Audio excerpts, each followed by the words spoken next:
Boa noite a todas as pessoas que nos acompanham pelas redes sociais, pelo meu canal no YouTube, pelo meu canal no Facebook. Estamos começando mais uma resenha política. Eu sou o professor Valber e naquela grande história, né? Motivar a cidadania, motivar a participação das pessoas e conhecer também quem são os nossos representantes. Que geralmente a gente tem de conhecer sempre algumas pessoas que são da nossa cidade, a gente não conhece talvez o trabalho de outras pessoas também, né? Então, hoje, através até da Andréia, que é uma professora daqui, né, da Escola Estadual Professor Isabel, que é amiga do Bartô, me permite chamar assim, né, Bartô, que você pediu que te chamasse dessa forma, que fez para a gente essa conexão e essa ponte, e hoje nós iremos bater um papo, então, com o deputado estadual, Bartô, do Novo, que com certeza a gente vai conhecer um pouco, saber um pouco das suas opiniões, mas eu vou deixar que ele se apresente. Mas, de antemão, deputado Bartô, já quero agradecer pela sua disponibilidade, pelo seu carinho em atender o pedido desse professor aqui. Boa noite. Quem que é o deputado Bartô?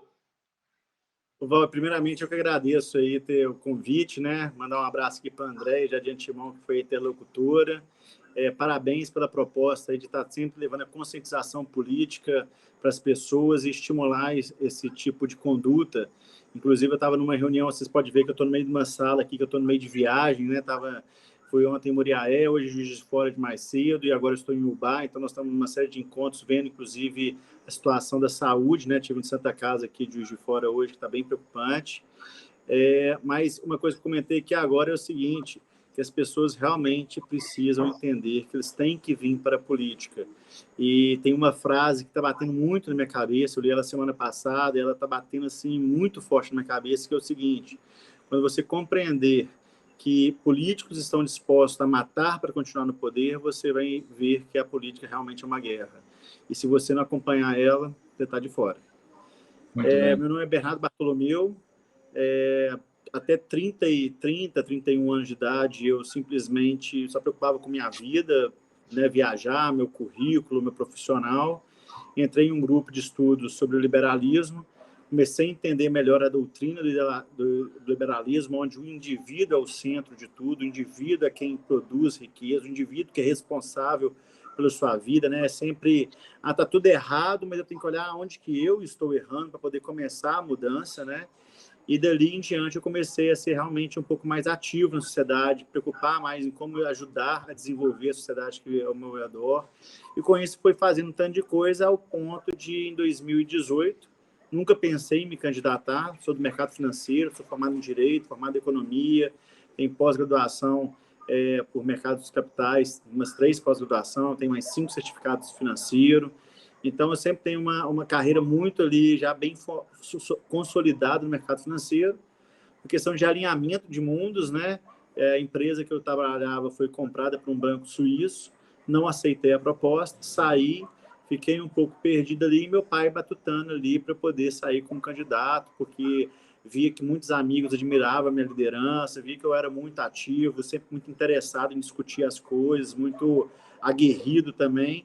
E aí eu saí, resolvi sair pela primeira vez, faltando 200 dias antes da eleição, que é um prazo muito curto para quem entende um pouquinho mais de política, né? Geralmente uma campanha começa 2 a 4 anos anteriormente, né, da eleição. E com isso a gente foi eleito com uma eleição com um custo muito baixo, tive 32 mil votos, gastei 60 mil reais, que para muitos parece muito dinheiro, mas na verdade uma eleição para deputado estadual está aí na casa de 2 milhões, 3 milhões, diversos gastos nisso, né?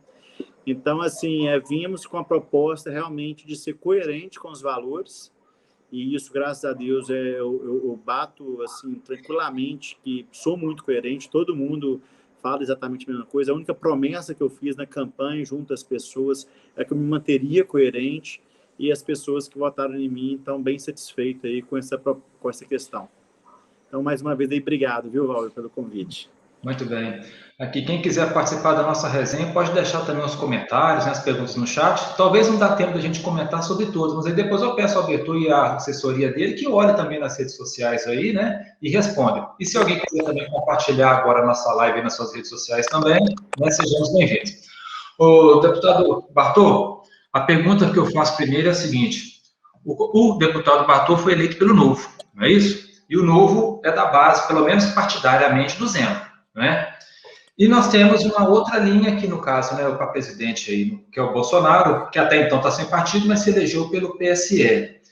A pandemia é uma coisa inusitada, é uma coisa nova. Ninguém estava preparado para enfrentar a pandemia. Mas a pergunta que eu faço para o deputado é o seguinte: na sua avaliação, tanto o governador do estado quanto o governo federal está enfrentando a pandemia a contento?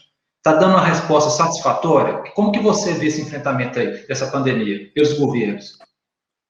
Eu acho que a contento nenhum governo, seja município, estado, estão realmente fazendo um bom trabalho, né? A gente começa a ver algumas regiões aí com a questão do tratamento precoce e profilático, que é muito questionável, que é muito polêmico, a gente precisa analisar corretamente, mas estes estão falando que houve realmente uma redução ali de casos de mortes.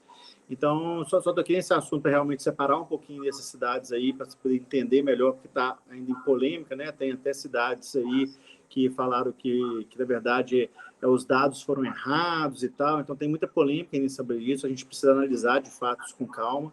Inclusive, a gente entrou com requerimento na Assembleia justamente para poder analisar os dados dessas cidades, poder entender. Mas a Contento, tirando essa questão específica, a Contento, acho que ninguém pode estar contente que está morrendo muita gente. E além de estar morrendo muita gente, a gente vê que está todo mundo perdido. Isso não é uma exclusividade só dos governantes, a gente vê que a população está bem perdida também. E isso é uma consequência até porque deixar os governantes perdidos, porque a população que pauta seus governantes, né?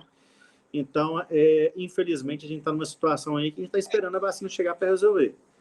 Se a vacina não chegar, se a vacina não der certo, se o vírus mudar e não ser mais forte do que a vacina previa, não dá conta, a gente vai ficar aí como? Mais um ano de lockdown? Então, de fato, eu acho que não está muito contente de ninguém. Mas também é uma situação muito complicada, uma situação que ninguém soube lidar, né? Então, que é muito difícil fazer até mesmo julgamentos políticos sobre pessoas. E sim, a gente tem que debater mais as medidas que estão sendo realizadas, né? Eu, Lockdown. pessoalmente, como... Lockdown. Lockdown, a sua opinião. Lockdown, poucas pessoas sabiam que eu fui o primeiro deputado a defender lockdown na Assembleia. E trabalhei muito intensamente para isso, para conseguir fechar a Assembleia em menos de uma...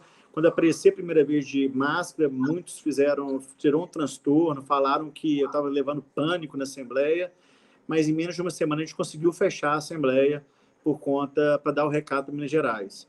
Mas é uma coisa que eu sempre bati, lockdown era necessário naquele momento de exceção, onde a gente precisava entender melhor a doença, entender melhor as informações que estavam chegando para a gente, criar protocolos, criar expectativas de ações para poder conter o vírus, criar o aparato da saúde poder também aguentar, né, a pressão que iria vir, mas deixei bem claro que nunca lockdown seria a solução.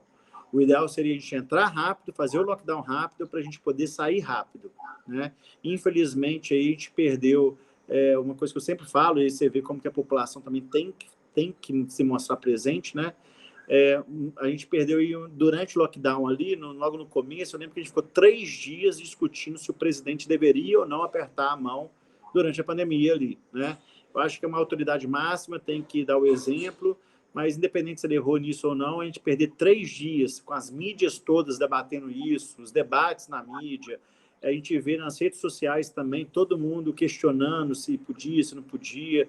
Então, acho que daí já mostra que a nossa sociedade está precisando realmente começar a deixar de lado essas questões que não levam a nada e começar a focar em discussões que realmente vai agregar para entender quais são as melhores saídas e soluções, não só para a pandemia, como diversos outros problemas aí no dia a dia, que mata muita gente, só que silenciosamente. Muito bem, assim, só para a gente também caminhando, né? Mais 2 pontos que eu gostaria de tratar sobre essa questão da Covid aí. Primeiro, a questão da volta às aulas, né? Se discute muito isso também. Tanto é que o governo mineiro está lidando com os PETs, né? Esse que é o Programa de Educação Tutorada, que acompanha os alunos. Como que você vê tantos PETs e, na sua opinião, deveria voltar às aulas ou não, continuar mantendo esse ritmo? Como que você vê essa questão também, como deputado aí? Até fazendo um link aí com a questão passada, né? Como eu falei, eu defendi o lockdown naquele primeiro momento, em questão de 60 a 90 dias, já estava contra o lockdown. Preferi não me manifestar para não gerar nenhum tumulto, para não gerar mais politização a respeito, para não passar nenhum sinal de que a doença não poderia ser séria, né?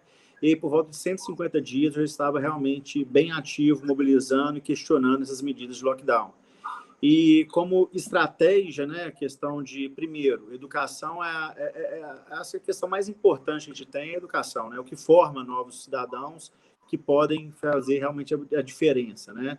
Então, por ser tão essencial, e também se voltasse às aulas, eu acho que daria uma dinâmica muito forte na economia como um todo, né, porque as escolas começam a gerar movimentação das pessoas, e ali um comércio em volta, e por aí vai. E como uma frase que eu gosto muito de falar, um país que abre bares, mas não abre escolas, qual é a prioridade que a gente tem, né? Então, a gente trabalhou muito pesado em cima disso, e começando a ver vários números extremamente preocupantes, porque muito se discutia qual que é o risco da criança estar indo para a escola nessa pandemia. Mas ninguém estava discutindo qual que era o risco da criança estar fora da escola nesse momento de pandemia. E aí vai desde problemas que parecem bobos, como, por exemplo, a falta de alimentação, o acesso à alimentação da escola, e você pensa assim, pô, mas em casa ele deve comer. Não, não come. Precisava na escola comendo. Como também questões muito agudas, como a questão do aumento significativo de estupro de crianças, por exemplo, né? Então, assim, tem a parte do desenvolvimento escolar que fica para trás, tem essa parte que afeta a alimentação das crianças, tem a fato que expõe ela mais à violência doméstica, o estresse psicológico também, que em crianças aumentando o número de suicídios, questões pós-traumáticas, ansiedade, por aí vai. Mas também não estava sendo discutido isso, né? Então a gente começou a bater muito nessa tecla, começou a mobilizar muitos grupos em volta disso, fizemos requerimentos a respeito, entrei com um projeto de lei tornando a educação essencial aí, com apoio de bastante deputados, e com isso a gente foi fazendo um movimento justamente nesse sentido, de primeira coisa poder se abrir tinha que ser as aulas. Aulas tem que ser a última a fechar e a primeira a abrir, com certeza que tem que ser a prioridade aí do nosso país. Então, foi em torno disso aí que a gente trabalhou muito, a primeira pauta, poder buscar a abertura aí de tudo, né? Vamos dizer assim. O deputado, dentro nessa direção também, como que está caminhando a CPI dos fura-fila, né? Tanto é que o secretário, né, de saúde até deixou o cargo e para quem é a cidade tem nomes, né? Não estou falando que estão envolvidos, mas tem nomes que constam supostamente nessa lista também, que é Caratinga. E o caso lá, né, daqueles empresários, né, da família Lessa, que também não tem problema em falar o nome, porque é público, né, dessa questão deles terem comprado a suposta vacina ou não, né? Como que você vê também esse conjunto de coisas assim? A CPI vai dar resultado, não vai? Esse alarmismo bobo? Como é que você vê essa questão? Então, acho o seguinte, eu acho que esse caso não era para CPI de forma alguma, era um caso, vamos dizer assim, simples para poder ser averiguado, né? Eu acho que a CPI é um instrumento muito robusto e ele tem que ser utilizado para questões mais complexas realmente, né? Então, você utilizar a CPI nesse momento, acho que foi um erro, gera muito tumulto nessa discussão, gera instabilidade, principalmente dentro de um órgão que é a pasta da saúde, no momento que a saúde tem que ser tratada como prioritária e a gente dá todo o apoio possível ali para que ela funcionasse bem. Então, eu sou totalmente contra essa abertura da CPI, acho realmente um verdadeiro absurdo que ela esteja em curso, tá? Com relação se errou, se houve fura-fila ou não houve fura-fila, para quem trabalha no setor privado, assim, é fora da realidade entender o que é a burocracia de um setor público. Tá? Vou dar só um exemplo aqui, a gente fez um trabalho com um panfleto, e eu juntei 3 deputados para poder fazer junto comigo, falei assim, vamos colocar nós 3 aqui, um só, porque a gente imprime 10 mil, em vez de cada um imprimir 3 mil, a gente imprime 10 mil, sai muito mais barato, e depois a gente divide o custo, isso em cada verba parlamentar. Aí a gente não conseguiu ter o reembolso, porque dentro da burocracia, né, você privado, você pode fazer tudo que o Estado não proíbe, só que você no Estado, você não pode fazer nada além do que o Estado, que as leis permitem, né? Então a gente não conseguiu o reembolso porque não estava previsto que poderia ser uma ação conjunta de deputados, né? Então daí você já vê como é que é complicado de muitas coisas assim. E quando a gente fala de leis, regulamentações e essa burocracia tão extensa, né, dentro da máquina estatal, a lei não é tão clara, falando assim, você deve fazer isso, né? A lei, às vezes, gera um ruído, gera realmente, você não sabe muito bem se pode ou não pode, o que deve, o que não deve. Então, eu, pessoalmente, acredito num possível erro, sim, da secretaria. Não posso afirmar, seria muito leviano da minha parte afirmar, porque é muito complexa a situação, né? É muito técnica, né? Tem que ser averiguado de fato ali adentro, mais profundamente. Mas eu acredito muito na boa-fé, principalmente do secretário Carlos Eduardo, que estava à frente da pasta na época, e acho que tudo isso poderia ter sido feito de uma forma muito mais tranquila para Minas Gerais, para a gente sofrer muito menos com o que a gente já está passando, porque toda essa questão toda foi dimensionada a um nível que não deveria ser e gerou um tumulto muito grande aí na saúde que a gente com certeza vai sofrer por conta dessa instabilidade. Então, sendo assim, acho que tem que ser averiguado, sim. Acredito que possa ter tido ilicitudes ali, erro de entendimento. Eu vi um argumento dele ali que é muito complicado, de pessoas próximas comentando, né? Por exemplo, se deixa de vacinar e morre alguém, e a regulamentação fala que tinha que vacinar, a responsabilidade de morte é dele. Se vacina, tem entendimento contrário, que é fura-fila, então aí agora ele virou fura-fila, né? Então, assim, a regulamentação não é tão clara, né? Eu, pessoalmente, quando eu analisei ali, meu entendimento é de que não deveria estar participando ali, mas quando você começa a ver que nos outros estados foi feito da mesma forma, em outras campanhas passadas foram feitas da mesma forma, segundo o próprio secretário, o próprio Ministério da Saúde soltou uma nota um dia após dele ter sido exonerado, né?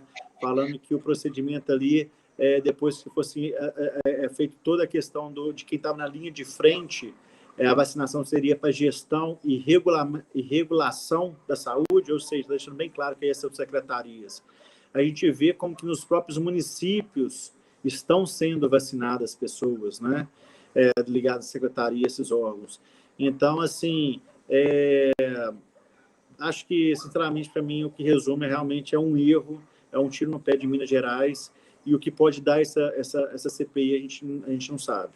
Começou como um fato de, vamos averiguar o fura-fila, já estão se falando agora de averiguar toda a questão da gestão da saúde, se foi gasto dinheiro corretamente, se tem leito, se não foi aberto leito, porque realmente é aquilo que eu comecei no começo aqui comentar. Isso daí era por simplesmente um promotor averiguar se o documento estava correto, se estava tudo certinho, se não estava correto, que é uma coisa bem simples. Os nomes estão lá de quem vacinou. As regulamentações estão lá, falando que tem que ser feito. Então, era um trabalho para um promotor resolver. Quando abre uma CPI para isso, rapidamente se percebe que não há matéria suficiente para ser tratada ali e começa a ir por outros caminhos. Aí vamos sabe-se lá onde que vai parar a CPI. Muito bem.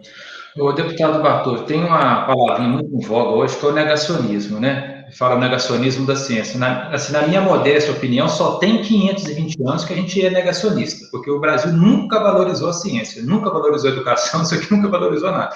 E a gente acaba pagando um preço muito alto, né? Você que é economista mesmo, com certeza sabe infinitamente melhor que eu, que além da perda humana que é irreparável, que é incalculável, essa pandemia também trouxe uma perda financeira para o Brasil também, que vai demorar anos aí para e é que vai conseguir recuperar, né? Assim, está contente também.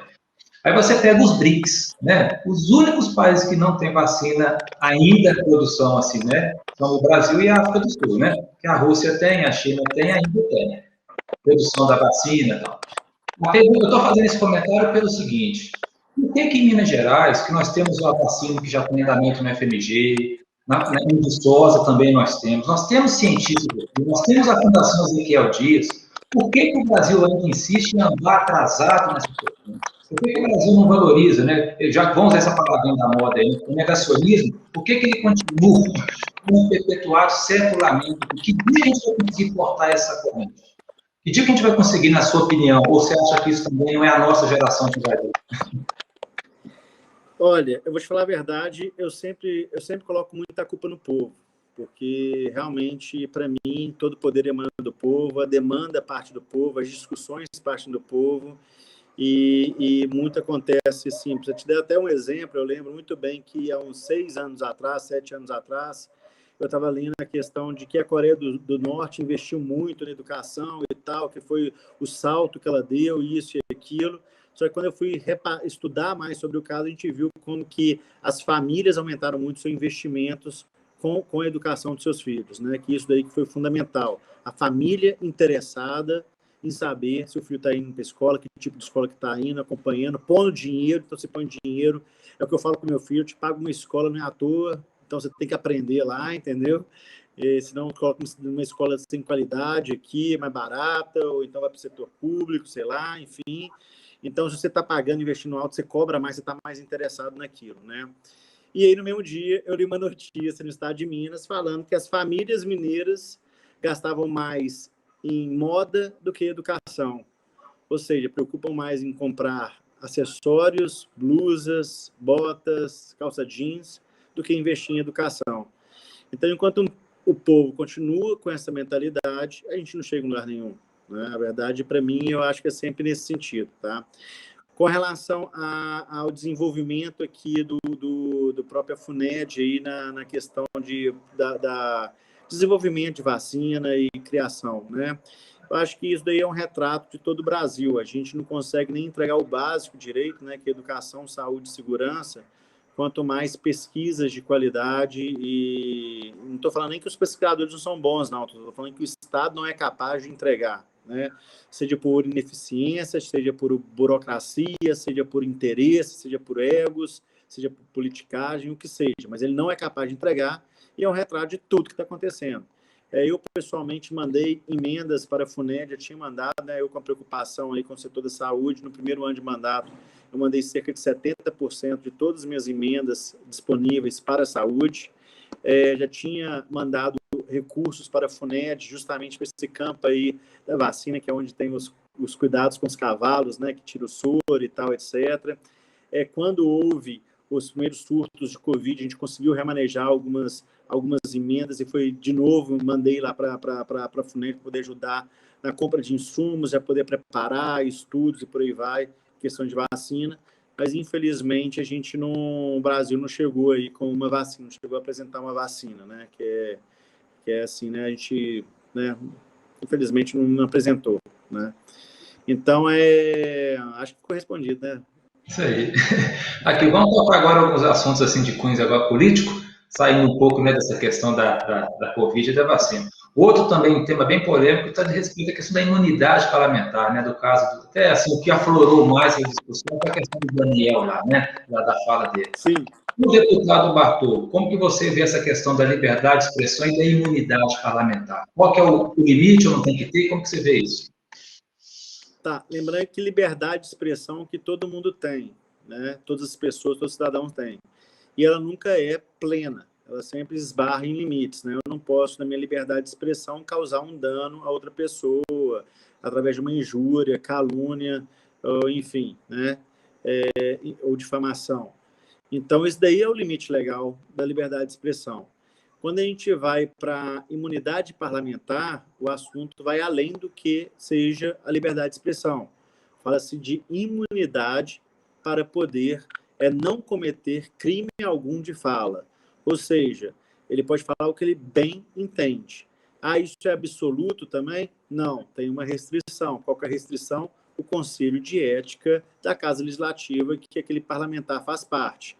Ou seja, se ele extrapolar o limite dele, da fala dele, ele vai ser julgado pelo Conselho de Ética e pode, inclusive, perder o seu mandato e, assim, não tendo mais o direito à imunidade parlamentar. Vale dizer, tá, Valber? Alguns confundiram aí imunidade parlamentar com fórum privilegiado. É totalmente diferente uma coisa da outra, tá? O fórum privilegiado é um privilégio que eu condeno, que eu acho que as pessoas, os políticos tinham que ser julgados assim como qualquer outra pessoa, não tem que ter nenhum privilégio por serem políticos, por serem julgados, né? Então, eles não têm que ter um fórum privilegiado só poder tratar eles, né? Especialmente porque vai para o STF, e a gente já conhece como que é o jeito do STF de ser, né? E quando a gente fala de imunidade parlamentar, não é um direito, é uma prerrogativa de uma pessoa que é representante de um povo, né? É você deixar aquela pessoa que representa todo um povo e tem legitimidade para representar aquele povo, poder se expressar da forma que ele acha que é mais conveniente para poder fazer sua retórica, para poder chegar a seus pontos, para poder apontar o que ele está vendo de errado, sem incorrer com crimes. né, de injúria, difamação ou calúnia, por exemplo, né? Então, se eu fosse preocupar, se eu posso falar isso, eu posso falar aquilo, talvez eu não estaria representando tanto bem assim meu público, né? Agora, se, por exemplo, às vezes tem algumas pessoas que a gente pode chamar de bandido, né? Ah, eu vou dizer que fulano é bandido. Aí todo mundo se sente representado com aquilo. Eu posso falar porque eu sou um representante, não é nem que eu posso, é prerrogativa minha de representar as pessoas que estão votando em mim, né? Ou uma parte da população, nem as pessoas que votaram em mim, mas sim uma parte da população. Então, acho que é muito sério o que o STF fez, o que foi corroborado pela Câmara. Para mim, aquilo ali foi tudo um acordão que eles fizeram lá, tá? Para poder deixar a coisa do jeito que foi. E gerou um precedente assim, muito perigoso, porque agora a gente já está começando a ver Felipe Neto respondendo, Danilo Gentili respondendo, entre outras várias pessoas respondendo também, e é aquele lance da censura, né? Quando você bate palma para censura, mais cedo ou mais tarde ela vai chegar até você, e aí perdeu a graça. Censura no olho dos outros é refresco, né? Só no olho do outro.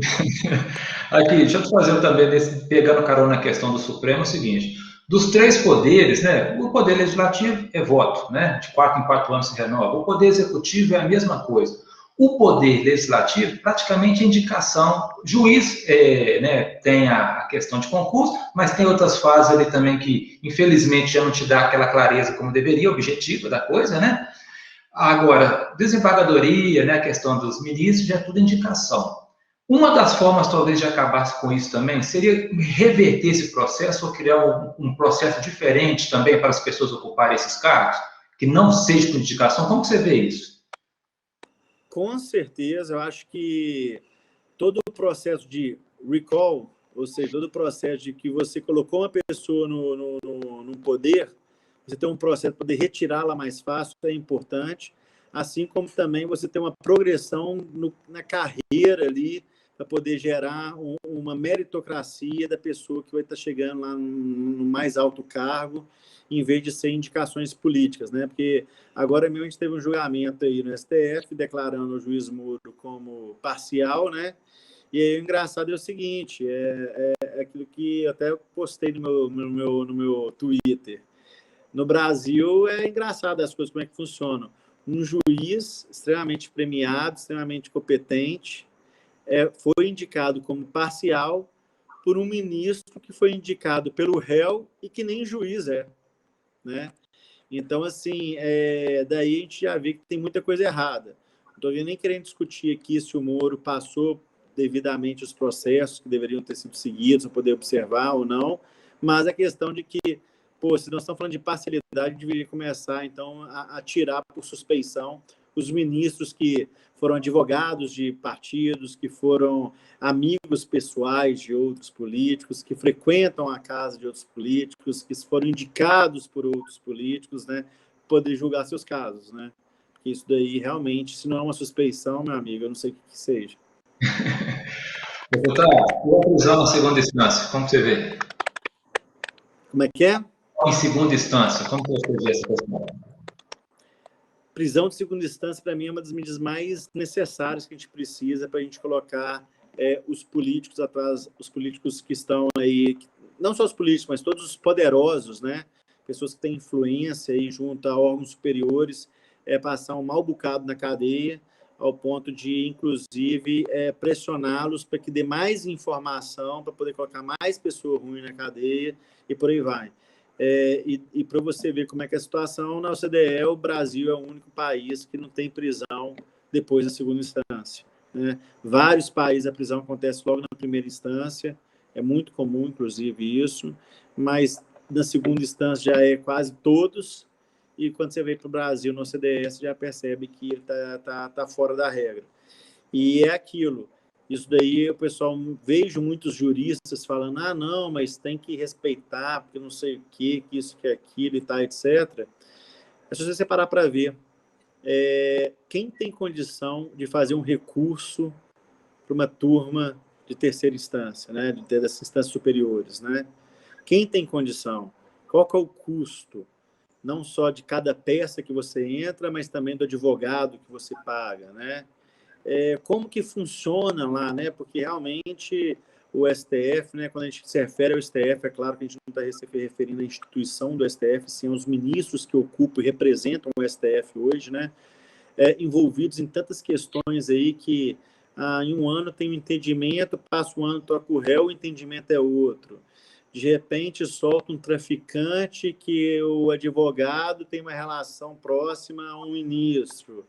E você vê vários políticos que estão respondendo processos, estão prescrevendo lá, porque justamente eles estão sentando em cima dos processos, não resolvendo. Então, quando você começa a ver a influência que essas pessoas mais poderosas têm sobre essa corte e como que essa corte age de forma claramente duvidosa, a gente começa a ficar assim, que ditadura é essa, né? Realmente, será que esse sistema de indicação política está funcionando? Então, para mim, claramente não está. E, com certeza, tinha que mudar para alguma coisa mais que seja evoluída para, primeiro, pré-requisitos de meritocracia na carreira, bem como indicações do próprio meio jurídico ali, para poder fazer uma lista tríplice, alguma coisa nesse sentido, assim, vamos dizer, e dentre ali ter alguns critérios realmente objetivos para poder subir para a STF. E principalmente, quem sabe, até não deixar cargos vitalícios, é uma coisa mais realmente ali de 5 anos, um cargo de 5 anos, ou no máximo 10 anos, né? E quando a gente vê um Toffoli entrando novinho, pensa o tanto de anos ainda que tem pela frente, realmente é muito desanimador. Tem até esse outro que entrou por último agora, né, o Marcos também falou, né? Não tem muito tempo para vocês me conhecerem, né? Eu acho que vai ficar mais de quase 30 anos lá, né? A gente não sabe se chora ou se ri, né? E o engraçado tá que eu vi muita gente defendendo a Carmen Lúcia aí há 2, 3 anos atrás e tal, não sei o quê, o pessoal, todo mundo aí e tal. Não, ela é boa, ela é boa, ela é boa. Eu falo assim, gente, deixa eu falar uma coisa, STF funciona de uma simples maneira que é muito clara. Ele é um teatro de um carrossel. Tem hora que o cara tá mal, tá na frente, aí ele vai lá para trás e fica escondidinho. Aí depois é a vez de outros dois serem mais maus. Entenda que é mal. É agir de forma em que gera muito receio de qual é a seriedade do julgamento ali, né? A parcialidade do julgamento ali, os interesses que são levados em conta ali e que são claramente contra tudo que a Constituição ou a sociedade enxerga, né? E aí sempre tem os destaques, né, que ficam muito em evidência, na hora que eles cansam de apanhar, eles vão para trás, fazem alguma coisinha boa ou outra ali para poder dar uma aliviada, e começa a ter mais dois ali que são os mais carrascos, vamos dizer assim, né? Então, assim, assim, é uma piada de mau gosto, realmente é um teatro que é feito na cara dura de todo mundo e parece que a população vê, sabe, não sei nem, sabe, tá tão claro isso daí, passa ano, entra ano, é isso. Eles estão ali revezando quem que é o malfeitor da vez e quem que é o bonzinho da vez, sabe? E é muito claro como isso funciona, sabe? Tipo assim, aqueles ali que vão ser mais desgastados agora. Eles vão ser desgastados enquanto os outros estão desgastados, vão sendo esquecidos, né? Por exemplo, o Fachin mesmo, tá com uma... Né, o Coppola lá entrou com baixa assinada para poder pedir o impeachment do Fachin. Está com 3 milhões de assinaturas. Com certeza, você pode escrever aí, agora todas as decisões do Fachin vão ser mais de acordo com o que o povo quer, ele vai ficar um pouco mais ausente aí, você vai ver que agora ele vai ficar um pouco mais quietinho aí, e vai começar a surgir mais dois malfeitores, que vão ser os dois malfeitores da vez do STF ali, que todo mundo vai estar com raiva, xingando e tal, etc. E daqui a pouco vai ter gente até defendendo o Fachin, falando, nossa, ele está fazendo um bom trabalho lá agora, entendeu? E é só um teatro e o pessoal cai igual patinho. Mais uma vez, responsabilidade do povo. Responsabilidade do povo. Tá? O deputado Bartô, o último ponto aqui é o seguinte: se não me falha a memória, uma das bandeiras do Partido Novo, as privatizações, não é isso? Como que anda essa questão? Privatiza tudo. Inclusive, uns artigos bons aí de privatização agora para os jornais aí, vamos ver se vai publicar. Como que anda essa questão? CEMIG, Copasa e outros órgãos do governo aí? O Zema vai conseguir, durante o mandato dele, privatizar ou não? Devido a essas questões ele não vai dar? O que você tem a dizer sobre isso? Pô, Val, é engraçado que política é uma coisa muito doida, sabe? É igual nuvem no céu. Você olha de um jeito, tá de um jeito, você piscou aqui, olhou de novo, tá de outro jeito já, sabe? E é literalmente assim mesmo. Hoje eu vejo um clima muito ruim né? A gente vê uma Assembleia aí realmente mais agressiva aí para o governo, né? Muitos dizem aí por conta de interesses de eleições que estão para acontecer aí daqui a 2 anos. Mas a gente vê uma Assembleia um pouco mais hostil aí ao governo. Projetos de privatização não estão andando.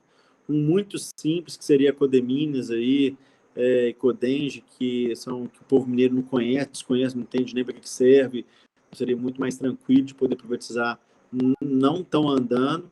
Então, quando a gente fala em CEMIG, por exemplo, que é uma queridinha dos mineiros, eu acho praticamente impossível nesses 1 ano e meio que falta, né? Olha como é que passa rápido, né? E já eleições, aí começa toda a discussão política de novo, de eleitoreira, então acaba que isso daí vai deixando todas as outras discussões polêmicas para fora, né? Copasa, que é uma empresa que foi muito criticada nessas eleições de 2020, teve muitas pessoas aí que estão realmente, que atacaram muito a Copasa durante a eleição para poder ganhar voto, então fez com que a visão da Copasa está muito ruim, então seria uma boa ali poder dar uma pressionada a mais também, só que infelizmente eu não estou vendo o poder, força política do governo para poder fazer com que essas pautas andem dentro da Assembleia. E eu fico muito triste com isso, porque foi um período aí que a gente perdeu, né, que passou, e agora, que a gente falei, passa muito rápido as coisas, falta 1 ano e meio, nós estamos muito preocupados com a pandemia agora, a pandemia realmente, essa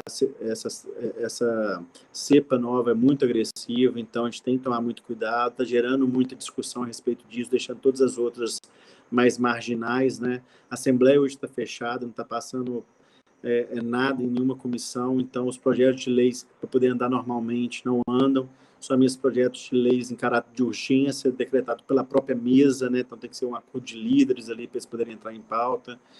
E aí começa a atrasar tudo e você realmente percebe que a discussão se perdeu e não vejo mais prazo assim para poder acontecer essas questões aí de privatização, que é uma pena.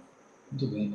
Deputado Bartos, o nosso papo é muito bom, né, cara? E para quem gosta de política, ficar falando de política... Até rapidinho, até para complementar, que eu acho que vale a pena complementar, que aqui fica um puxão de orelha, que é o seguinte, que privatizar, às vezes, é até mais complicado, porque você precisa passar na Assembleia, você precisa mexer com todo o ânimo do povo e tal, etc. Mas tinham tantos e tantos outros programas liberais que, de certa forma, vão privatizando aos poucos, né, como o programa de vouchers, tanto da saúde quanto da educação, que poderiam ter sido priorizados, que dependiam só do executivo e que não aconteceram também, que isso é um grande, como eu falo, perdemos a oportunidade, né? O trem passou. Como diz o bom mineiro, né, o trem passou.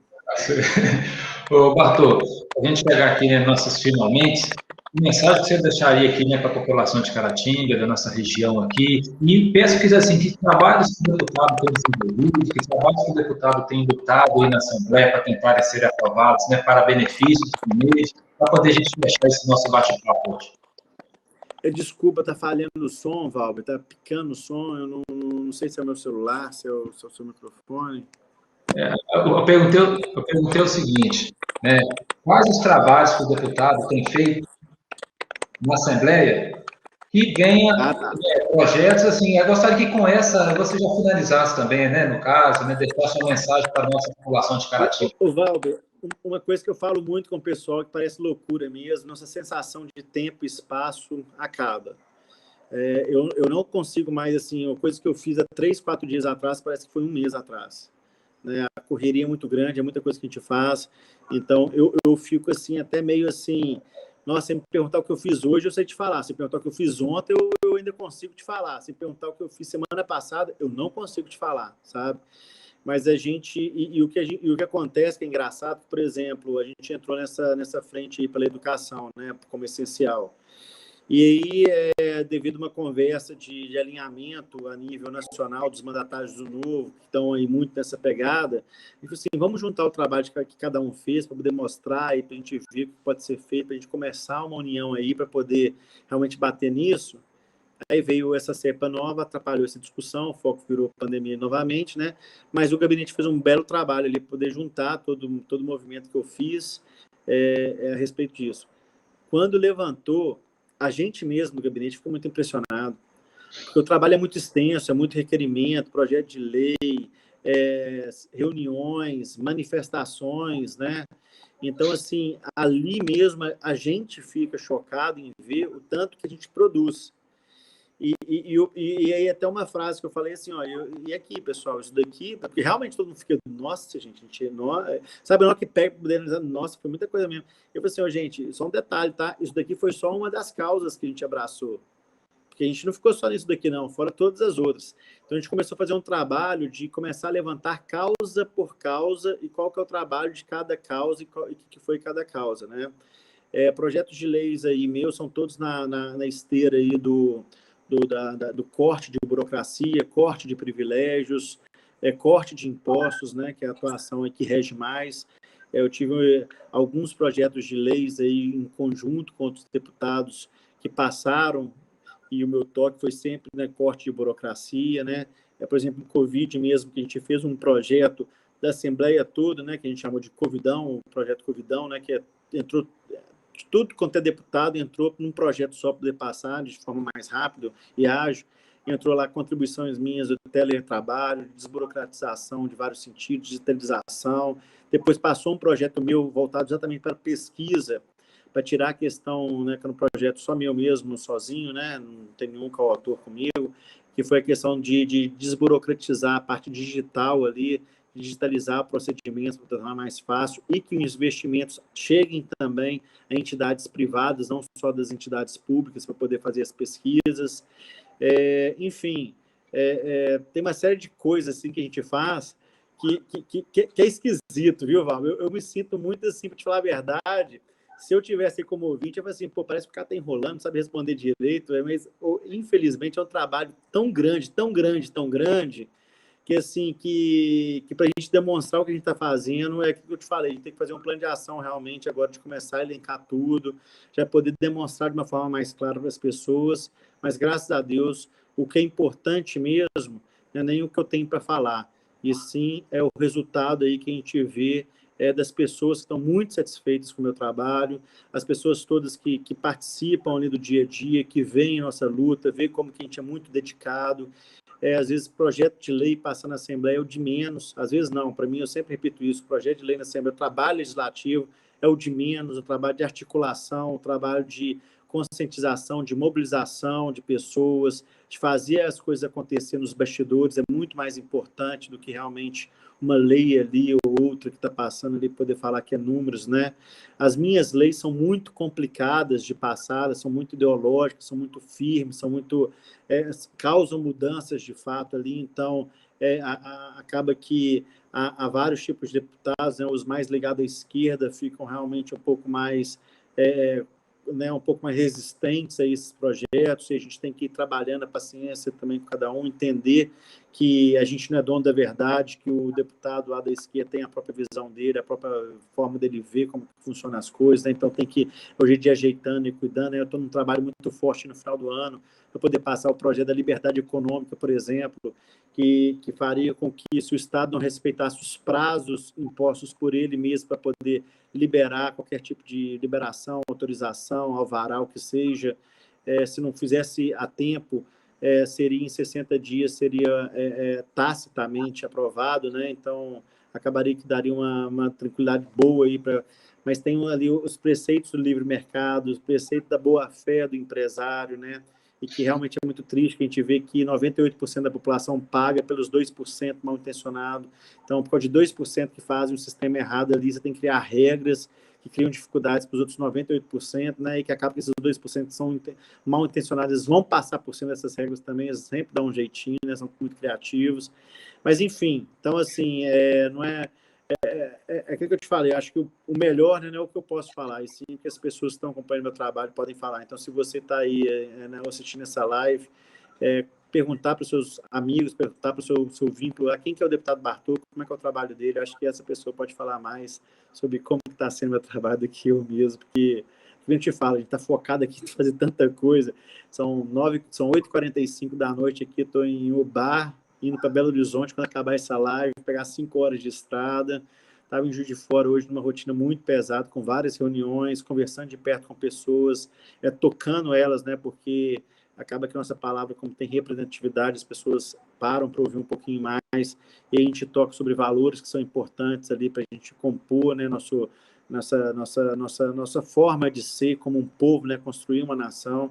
Então, acho que isso aí é onde que eu tenho mais para poder agregar, de fato, ali, nomear o tanto de requerimento, tanto de projeto de lei que a gente apresenta, nossas leis que estão passando, né? Enfim, acho que o que vale mais é realmente essa liderança que eu tenho exercido e que eu tenho visto o reconhecimento das pessoas, que eu fico muito lisonjeado de estar nesse lugar e nesse cargo, né? E realmente está gerando um resultado muito positivo, onde as pessoas estão reconhecendo, né? Então, acho que é mais por aí mesmo. Beleza. Aqui, eu quero agradecer muito a sua atenção, né, dedicar um pouco do seu tempo para a gente bater esse papo nessa noite. Quero agradecer demais também as pessoas que nos acompanharam aí pelas redes sociais, que deixaram seus comentários. A Andréia, sua assessora, a Andréia, professora, mais uma vez, o nosso carinho, o nosso abraço aí. Muito obrigado, Tabatu, pela disponibilidade, pelo tempo. Sucesso na sua missão política aí. A única coisa que eu falo para todo mundo quando eu termino, para os políticos, né, que eu faço a resenha política, pelo amor de Deus, tenha empatia pelas pessoas, né? Eu acho que essa é a questão, né? Empatia. O resto, tudo vai se tornando acessório quando a gente tem empatia e consegue enxergar o outro. Porque senão a gente vira uma bola de neve, desculpa a expressão que tá, uma bola de neve da desgraça.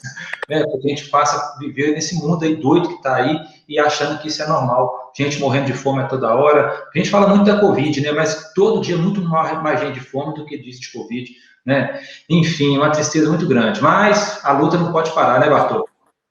Está desesperante essa questão da economia, e realmente as pessoas precisam ter um pouco mais de empatia e pensar no próximo que está ali numa situação degradante, sem condições de colocar comida na mesa, e agora viu o comércio parando por 15 dias, não tem nem como de onde tirar o dinheiro para poder sustentar seus familiares ali. Então, realmente, a gente precisa mais de empatia, de pensar nesse próximo também. Viu? Ó, boa viagem para Belo Horizonte. Vai devagar e sempre, hein? O importante é chegar. Sim, com certeza. Com certeza. Aqui. Obrigado, Valber. Um abraço para você aí, viu? Um abraço, até Obrigado. mais. Valeu. E só para não deixar sem resposta, tá? Quem quiser saber aí questão de números de requerimento, números de projetos de lei, quantos projetos já passou, que não passou, só entrar em contato na rede social aí, pedir para a gente, que a equipe de assessoria ali, graças a Deus a gente tem esses assessores, é exatamente para ajudar toda a organização aí, porque a loucura que é de política, realmente a gente fica com a cabeça meio assim, é só pedir que a gente passe a lista completa aí de tudo que a gente faz.